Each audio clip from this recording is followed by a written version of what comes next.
हेल' लोगोफोर नोंथांमोननो दिनै फुटबल बादायलायनाय लाना फैदों। सानजारां लाइमोन आफादनि बानजायनायाव बिश्वनाथ जिल्लानि सिङाव थानाय सान्थिपुर गेवलां फोथाराव फुटबल टुर्नामेन्ट गेलेनायखौ दिनै बेखेवजेनदों। दिनैनिफ्राय जागायगोन। बे समाव बादायलायगोन UNFC आरो दिंखियाबारि FC बे मोननै टीमनि गेजेराव दिनै बादायलायनाया जागोन। नोंथांमोना भिडिअखौ जोबजासिम नायलांबाय थादो। बबे मोनसे टीमा दिनै देरहानो हागोन बेखौ नोंथांमोना नुनो मोनगोन। नोंथांमोना भिडिअखौ नायलांबाय थादो।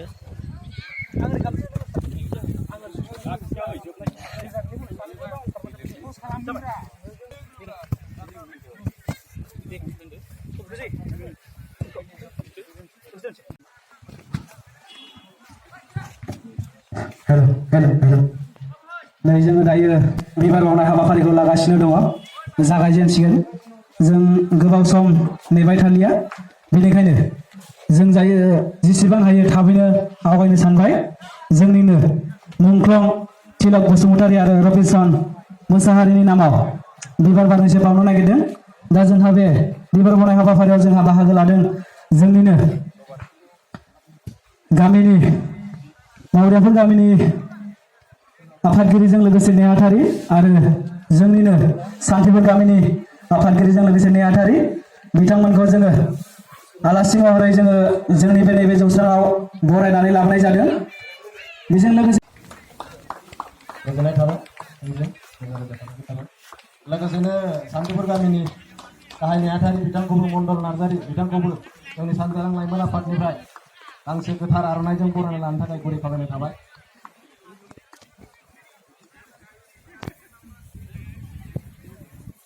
बिथांनिसिम गोजोननाय थाबाय। लोगोसेनो गोसोखां रुंसारि तिलक बसुमतारीनि बिफा मुस्रि लकिराम बसुमतारीनोबो गांसे गोथार आर'नाइजों बरायना लानो थाखाय गुरै खावलायनाय।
नांलाय खमलाय गैयालासिनो जोबजासिम आलो गोजोनै नों आफानि दैदेननायजों जाफुंसारलाङो। जों बेखौनो गासैबो नों आफानियाव निमाहा बिनानै दिनैनि नैबे गेवलां फोथारखौ आं बेखेवना होनाय जाबाय।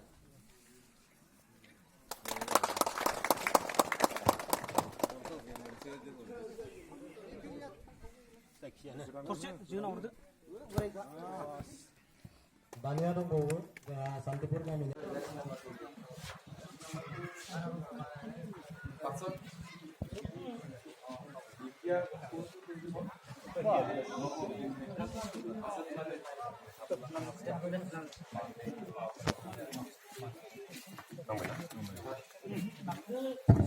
हेल'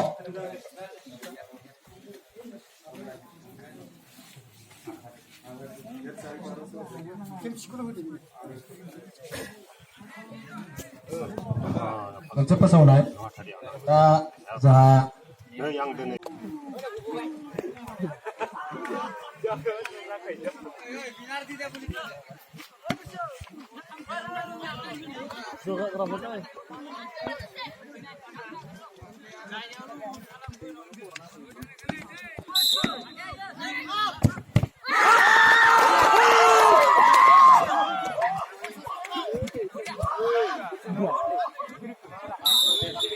Ben,